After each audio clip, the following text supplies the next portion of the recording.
சிம்ம ராசிக்காரர்களுக்கு தமிழ் புத்தாண்டு எப்படி இருக்கு? ராசி மண்டலத்தில் 5வது ராசி சிம்ம ராசி. மகம், பூரம், உத்திரம் 1ஆம் பாதம் ஆகிய நட்சத்திரங்கள் அடங்கிய ராசி சிம்ம ராசி.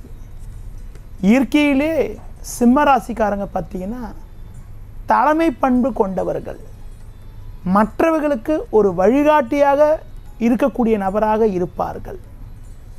சிம்மத்தில் பிறந்தவங்களுக்கு வரும் தமிழ் புத்தாண்டு எப்படி இருக்கும் என பார்க்கின்ற பொழுது, ராசியாதிபதி சூரியனுக்கு நட்பு கிரகம், ராசிக்கு 5, 8க்கு அதிபதியான குரு பகவான் ஆண்டு தொடக்கத்தில் பாக்கியஸ்தானமான 9ஆம் வீட்டில் சஞ்சரித்தாலும் மே 1ஆம் தேதிக்கு பிறகு தொழில் ஸ்தானமான 10ஆம் வீட்டில் குரு பகவான் சஞ்சாரம் செய்ய உள்ளார்.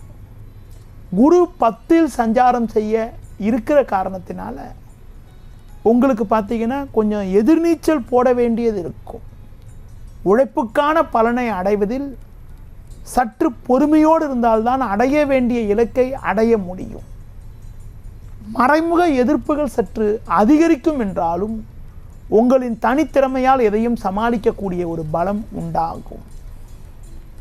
பண வரவில் ஒரு ஏற்ற இறக்கமான நிலை இருக்கும் என்பதனால ஆடம்பர செலவுகளை சற்று குறைத்துக் கொள்வது நல்லது. மற்றவர்களுக்கு வாக்குறுதி கொடுக்கும் கொண்ட விஷயத்தில் சற்று எச்சரிக்கையாக இருக்கிறது, சூழ்நிலைக்கு ஏற்றவாறு நடந்து கொள்வது மிக மிக நல்லது. ஒரு சுபகாரிய முயற்சிகளில் கூட தேவையில்லாத இடையூறுகள் ஏற்படும். அடுத்து பார்த்தீங்கன்னா குருவோடைய பார்வை 2, 4, 6 ஆகிய ஸ்தானங்களுக்கு இருக்கிற காரணத்தினால பொதுவாக பேச்சில் கொஞ்சம் நிதானமாக இருந்தால் ஒரு வளமான பலன்களை அடைய முடியும். தொழில் வியாபாரத்தில் ஒவ்வொரு காரியத்திலும் மற்றவங்களை நம்பாமல் நீங்களே நேரடியாக செயல்பட்டால் போட்ட முதலை எடுக்கக்கூடிய ஒரு வாய்ப்புகள் கிடைக்கும். கூட்டாளிகள் ஆதரவு அவ்வளவு சிறப்பாக இருக்குன்னு சொல்ல முடியாது. உங்கள் ராசிக்கு 2ல் கேது, 8ல் ராகு இருக்கிறது, 7ஆம் வீட்டில் சனி இருக்கிறதுலாம் அவ்வளோ விசேஷம்னு சொல்ல முடியாது. கூட்டாளிகளை அனுசரித்து செல்வதன் மூலமாக ஒரு வளமான பலன்கள் ஏற்படும். உத்தியோகத்தில் இருக்கிறவங்களுக்கு வேலை பளு சற்று கூடுதலாக இருந்தாலும் நீங்கள் கொஞ்சம் நிதானமாக செயல்பட்டால் அடைய வேண்டியதை அடையக்கூடிய ஒரு வாய்ப்புகள் கிடைக்கும். பொருளாதார ரீதியாக நெருக்கடி இருந்தாலும் இக்கட்டான நேரத்தில் கூட எதிர்பாராத உதவிகள் கிடைக்கக்கூடிய ஒரு வாய்ப்புகள் உண்டாகும். அசையும் அசையா சொத்து வகையில் பராமரிப்பு செலவு காரணமாக தேவையற்ற செலவுகளும் அதன் மூலம் கடன்கள் ஏற்படக்கூடிய ஒரு வாய்ப்புகளும் உண்டாகும். கேது 2ல் சஞ்சரிக்கிறதுனால பேச்சை குறைக்கிறது ரொம்ப ரொம்ப நல்லது. அதுபோல் 8ல் ராகு சஞ்சரிக்கிறதுனால ஆரோக்கியத்தில் அக்கறை எடுத்துக்கிறது, உணவு விஷயத்தில் கொஞ்சம் கட்டுப்பாடோடு இருக்கிறது ரொம்ப ரொம்ப நல்லது. முடிஞ்ச வரைக்கும் இரவு நேர தூர பயணங்களை தவிர்ப்பது, தள்ளி வைப்பதெல்லாம் ரொம்பவும் சிறப்பு.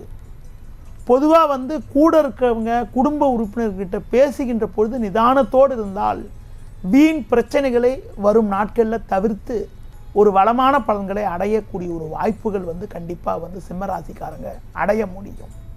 பொதுவாக அதிக முதலீடுகள் கொண்ட செயல்களை தற்காலிகமாக தவிர்ப்பது, அப்படி அவசியம் என்றால் மற்றவர்கள் பேரில் முதலீடு செய்கிறது, மனைவி பேர்லேயோ பிள்ளைகள் பேர்லேயோ மற்றவங்க பேரில் முதலீடு பண்ணலாமோ சரி, உங்கள் பேரில் முதலீடு பண்ணுறதை தவிர்க்கிறது ரொம்ப ரொம்ப நல்லதுன்னு சொல்லுவோம்.